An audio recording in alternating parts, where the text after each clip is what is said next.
তো সনাতনের অপমান, মানবতার অপমান। জটা কেটেছে, গলায় ঘাড়ে কোপ মেরেছে, এ লজ্জা রাখার জায়গা নেই। এখানে তো মুনি ঋষি সন্তদের ভূমি পশ্চিমবঙ্গ।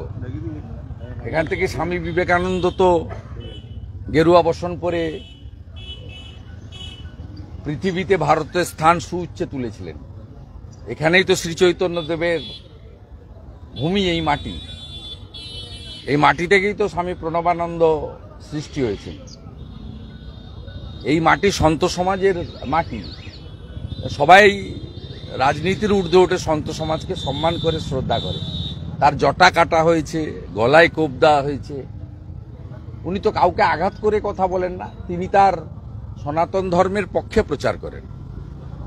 এতে আপত্তির কি আছে? মোথাবাড়িতে হিন্দুদের দোকান ভাঙা হয়েছে, নওদাতে হিন্দুদের পানের বরজ আগুন লাগিয়ে দেওয়া হয়েছে, বিভিন্ন জায়গায় হিন্দু মন্দিরে চুরি হচ্ছে, ভাঙা হচ্ছে, হিন্দুদের ধর্মীয় অনুষ্ঠান করতে গেলে পুলিশ বাধা দিচ্ছে, রামনবমীর গেট করতে গেলে বলছে বাধা দিচ্ছে। এইখানে আজকে করেছে চণ্ডীপুরে। এনএইচ থেকে অনুমতি নিয়ে আসুন। মমতা আর তার চোর ভাইপোর যে ছবি দিয়ে গেটগুলো সারা বছর ঝুলে থাকে, ওদের কোন বাবার অনুমতি নিয়ে করে ওরা? রামনবমী তো বিজেপির প্রোগ্রাম নয়, হিন্দুদের প্রোগ্রাম। তাতেও যদি বাধা দেয় তাহলে বুঝতে পারছেন পশ্চিমবাংলার হিন্দুদের অবস্থাটা কেমন। আমি অন্য ধর্মের লোকেদেরকে, তাদেরকে সমালোচনা করব না, সমালোচনা করব এই রাজ্যের পুলিশ এবং মমতা ব্যানার্জির, যিনি নিজে অন্য ধর্মের ধর্মীয় অনুষ্ঠানে, খেলাফত কমিটির অনুষ্ঠানে দাঁড়িয়ে হিন্দু ধর্মকে গন্দা ধর্ম বলেন। তো পুলিশ তো উৎসাহিত হবেই। পুলিশ মন্ত্রী যদি হিন্দু ধর্মকে গন্দা মানে হিন্দিতে বাংলায় নোংরা, নোংরা ধর্ম যদি হয়, মুখ্যমন্ত্রী যদি বলেন প্রকাশ্যে, লাইভ হচ্ছে, মানুষ শুনছে, হাজার হাজার মানুষ সেখানে নামাজে গেছিলেন, তারা শুনছেন, তারা হাততালি দিচ্ছেন, আর মুখ্যমন্ত্রী বলছেন আমি গন্দা ধর্মের বিরোধী। মুখ্যমন্ত্রী বলেছেন সকালে, উৎসাহিত হয়ে দাসপুরের হিন্দু বিরোধীরা, যারা আমাদেরকে কাফের বলে মনে করে, যারা মনে করে হিন্দুদের শেষ করতে হবে, তো মোগল পাঠানের সময় থেকে চলছে। তারা হিরণময় প্রভুকে পেয়েছে মাঝরাতে, যা করার করে দিয়েছে। এর জন্য দায়ী কোনো সম্প্রদায়ের লোক নয়, এর জন্য দায়ী রাজ্যের মুখ্যমন্ত্রী মমতা ব্যানার্জি এবং তার পুলিশ। ফালতু লোকের কথা বলবেন না তো আমার সামনে। আপনাকে দেখে কেঁদে ফেললো এতটাই যে আবেগপ্রবণ হয়ে অনেকটাই আঘাত পেয়েছে। জটাটা আঘাত কি মেরেছে? তো কোপটা ঘাড়ে বসলে ঘাড় থেকে মানে দেহ আলাদা হয়ে যেত। হালকা ঘোপ লেগেছে, হাতে লেগেছে, ঘাড়ে ঘোপ তো আছেই, উপর দিয়ে লেগেছে। বিশেষ করে দেখুন জটা কেটে নিয়েছে। এ তো আমি মানে নতুন করে দেখলাম। প্রত্যেকের ধর্মের নিজের নিজের একটা সম্মান রয়েছে, প্রত্যেক ধর্মের একটা নিজস্ব সম্মান রয়েছে, রীতিনীতি রয়েছে।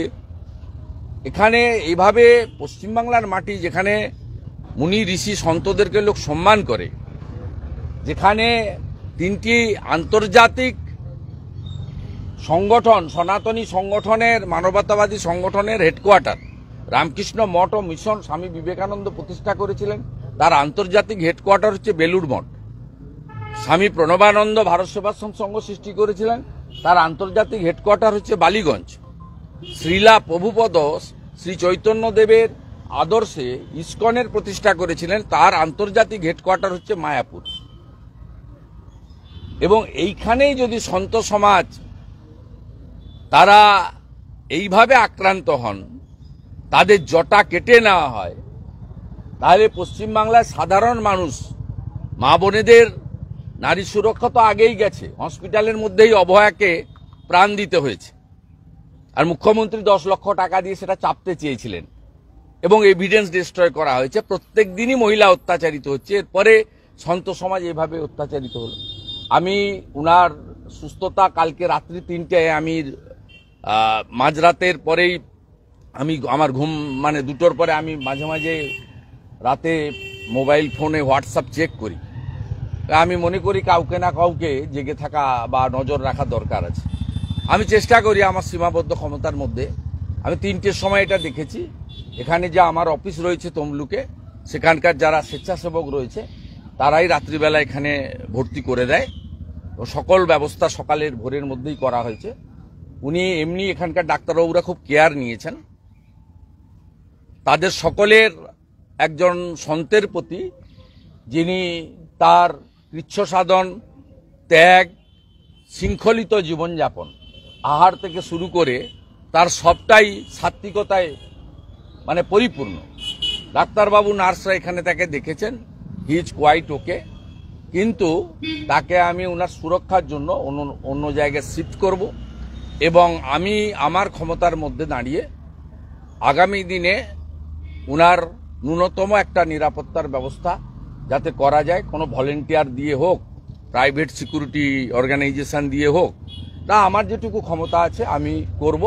কেন্দ্র বা রাজ্য সরকার সিকিউরিটি দিবেন কিনা সেটা তাদের প্রোটোকলের মধ্যে পড়ে, সেটা তিনি আবেদন করলে তারা বিবেচনা করবেন, সেখানে আইবি রিপোর্ট ইত্যাদি হয়। সেটা আমি তো দুটো সরকারকেই প্রতিনিধিত্ব করি না, আমি সেটা বলতে পারবো না। আমি একজন সনাতনী হিসেবে আমি এখানে মহাপ্রভুর মন্দির কমিটির সঙ্গে আমি যুক্ত, আমি সংখ্যানন্দ মন্দির মেছেদার সঙ্গে যুক্ত, আমি রিয়াপাড়া সিদ্ধনাথ জিউ কমিটির সঙ্গে যুক্ত। আমি আজকে রাজনৈতিক দল পরিবর্তন করেছি বলে নয়, আমি যখন তৃণমূল কংগ্রেসে ছিলাম তখনও আমি সনাতনীদের স্বার্থে লড়াই করেছি, সনাতন প্রতিষ্ঠানকে বাঁচানোর চেষ্টা করেছি এবং বিভিন্ন মঠ মন্দির আমি সেখানে তাদের পাশে দাঁড়ানোর চেষ্টা করেছি। তমকুল্লেকে ঐতিহ্যবাহী রামকৃষ্ণ মঠ ও মিশন যখন শতবর্ষ পূরণ হয়, সেখানেও আমি প্রত্যক্ষভাবে অংশগ্রহণ করেছি, আপনারা জানেন। এবং মহাপ্রভুর মন্দিরে চৈতন্য রিসার্চ সেন্টার থেকে মা বর্গভীমা মন্দিরে পুষ্করণী সংস্কার থেকে শুরু করে এখানকার ঐতিহ্যবাহী সমস্ত সনাতন সংগঠনকে বা পরিকাঠামোকে শ্রীবৃদ্ধির করার কাজ করেছি। তাই আমি আমার দায়িত্ববোধ থেকে, আমি একজন সনাতনী, আমি আমাদের প্রভু হিরণ্ময় প্রভু তিনি সত্য কথা বলেন, সনাতনের পক্ষে বলেন, অত্যাচারের বিরুদ্ধে বলেন, পশ্চিমবাংলার সনাতন হিন্দু সমাজের যে দুর্দশা তার বিরুদ্ধে সোচ্চার প্রতিবাদ করেন। তিনি কাউকে ভয় করেন না, ভয় যদি কাউকে করে থাকেন তিনি একমাত্র ঈশ্বর এবং ভগবানকে করেন। তাই সেই প্রভু যার গলায় তুলসী রয়েছে, মাথায় শিখা জটা রয়েছে, যিনি ধুতি পরিধান করেন, যিনি সম্পূর্ণ সাত্বিক আহার গ্রহণ করেন, তিনি ভাগবত কথা প্রচার করেন, বেদ উপনিষদ গীতার কথা প্রচার করেন, রামায়ণ মহাভারতের কথা প্রচার করেন, শ্রীকৃষ্ণের রাধা মাধবের কথা প্রচার করেন, তার এই দুর্দশা, তার এই আক্রমণের আমি তীব্র নিন্দা করি। তার পাশে থেকে আমি তার দ্রুত সুস্থতা এবং যাতে তিনি নিরাপদে থাকেন তার জন্য আমি সচেষ্ট থাকব, এটাই আমার কথা। হুমায়ুন কবির হাতে গীতা নিয়ে বলেছেন আমরা প্রোটেকশনও পেয়েছিলেন, পুলিশ প্রোটেকশন, তারপরে এই হামলা। উনি আগে আমি অর্ডারের কপিটা দেখিনি, ওনার উপর আগেও 3বার হামলা হয়েছিল, তারপরে উনি প্রোটেকশন পেয়েছিলেন। ও অনেক জায়গায় পুলিশ উনাকে ডেকে এনে থানায় বসিয়ে রেখেছে, কালিয়াচকের থানায় উনাকে বসিয়ে রেখেছিল অনেকক্ষণ ধরে, 7-8 ঘন্টা। আমি ইন্টারফেয়ার করেছিলাম তো। হাইকোর্টের নির্দেশ ছিল পুলিশ থাকবে, আমি অর্ডারের কপিটা না পড়ে বলতে পারবো। হুমায়ুন কবির গীতা হাতে বলেছেন আপনার স্বপ্ন মুখ্যমন্ত্রী হওয়ার, কোনোদিন সফল হবে না, কি বলবেন? কার কথা? হুমায়ুন কবির। পাগল ছাগলের কথার উত্তর দেবো কেন? পাগল তো একটা, ওর কথার কেউ উত্তর দেয়নি। ওর মালিক মমতা ব্যানার্জিকে আমি হারিয়েছি, ও নন্দীগ্রামে এসেছিল, এখানে হারিয়েছি, এরপরে ভবানীপুরে আবার হারাবো 26 সালে। পাথর প্রতিমাতে ফের বিস্ফোরণ, মুখ্যমন্ত্রী পুলিশ মন্ত্রী দায়ী, 3 বছর লাইসেন্স নেই, সব এভিডেন্স ডিস্ট্রয় করে দিয়েছে। আরেকটা চামচা সুপ্রতিম সরকার বলে দিয়েছে আজকে প্রেস করে যে আমরা এক্সপ্লোসিভ অ্যাক্ট লাগাইনি, অর্থাৎ প্রথম কাজ শেষ, যাতে এনআইএ নিতে না পারে।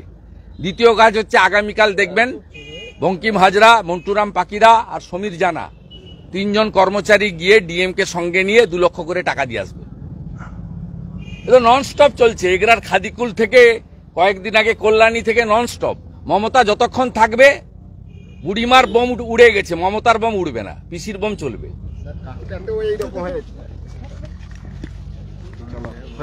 আপনার সুস্বাস্থ্যের নতুন দিশা ভারতী হেলথ কেয়ার ও ডায়াগনস্টিক সেন্টার শ্যামনগরে অবস্থিত ভারতী হেলথ কেয়ার ও ডায়াগনস্টিক সেন্টারে আপনারা পাবেন অভিজ্ঞ রেডিওলজিস্ট দ্বারা 4D ultrasonography, 4D peripheral ultrasonography, 4D pregnancy ultrasonography, 4D TVS আলট্রাসোনোগ্রাফির সুবিধে।